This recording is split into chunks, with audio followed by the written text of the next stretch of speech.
ക്രൂസിൽ കണ്ടു ഞാൻ നിൻ സ്നേഹത്തെ, ആഴമാർന്ന നിൻ മഹത്യാഗത്തെ. നിൻ ശരീരം തകർത്തു നീ ഞങ്ങൾക്കാ, ശുദ്ധരക്തം ചിന്തി നീ ഞങ്ങൾക്കാ. പകരം എന്തു നൽകും ഞാനിനി അന്ത്യത്തോളം ഓർമ്മിക്കും യാഗത്തെ. മിശിഹായിൽ അനുഗ്രഹീതരായവരെ, ദിവ്യകാരുണ്യ നാഥൻ ഈ ദിവസം നമ്മെ ഓരോരുത്തരെയും അനുഗ്രഹിക്കുകയും നയിക്കുകയും ചെയ്യട്ടെ എന്ന് പ്രത്യേകമായിട്ട് പ്രാർത്ഥിക്കുകയാണ്. ഇന്ന് നമ്മുടെ ധ്യാന വിഷയമാക്കുന്ന വചനഭാഗം സുഭാഷിതങ്ങളുടെ പുസ്തകത്തിന്റെ 11-ാമത്തെ അധ്യായത്തിന്റെ 5-ാമത്തെ തിരുവചനമാണ്.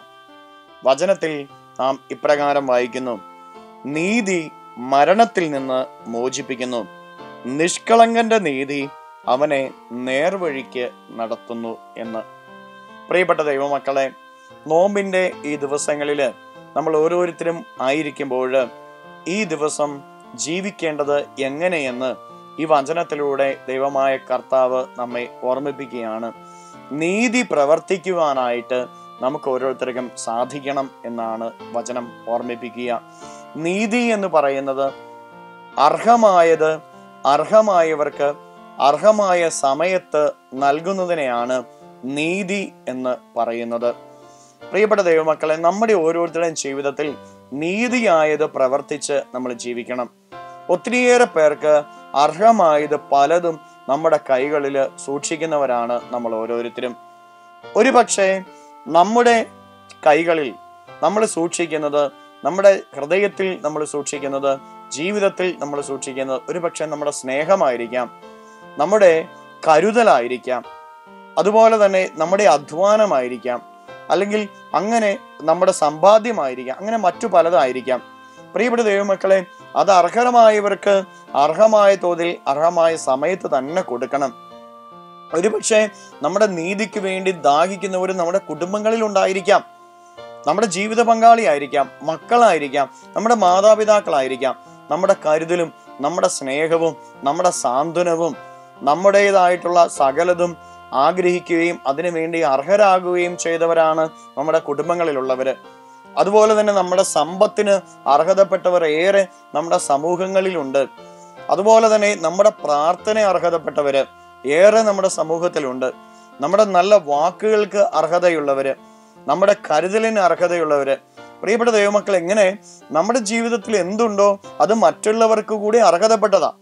ദൈവം നമുക്ക് നൽകിയിരിക്കുന്ന സകലതും, ദൈവം നമുക്ക് നൽകിയിരിക്കുന്ന നമ്മുടെ സമ്പത്ത്, നമ്മുടെ കഴിവ്, നമ്മുടെ സകല കാര്യങ്ങളും, നമ്മുടെ ഇതായിട്ടുള്ള സകലതും അത് മറ്റുള്ളവർക്ക് കൂടെ അർഹതപ്പെട്ടതാണ് എന്ന് നമ്മൾ ഓരോരുത്തരും മനസ്സിലാക്കുകയും അത് മറ്റുള്ളവർക്ക് കൊടുക്കുകയും ചെയ്യുമ്പോഴാണ് നമ്മൾ നീതി പ്രവർത്തിക്കുന്നവരായിട്ട് മാറുക.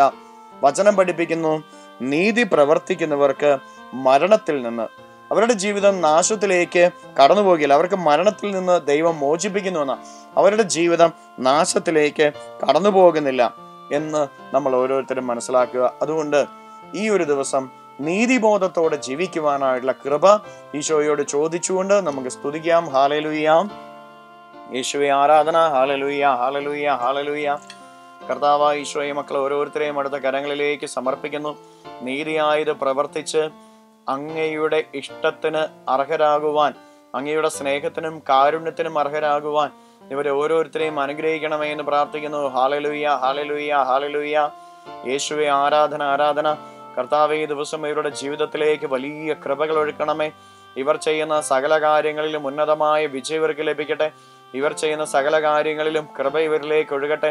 നിന്റെ ശക്തി ഇവരിലേക്ക് ഒഴുകട്ടെ. നിന്റെ അഭിഷേകം ഇവരിലേക്ക് ഒഴുകട്ടെ. Hallelujah, hallelujah, hallelujah, hallelujah. യേശുവേ ആരാധന, ആരാധന, ആരാധന. ഹല്ലേലൂയ. നിത്യം പിതാവും പുത്രനും പരിശുദ്ധാത്മാവുമായ സർവേശ്വര എന്നേക്കും. ആമേൻ.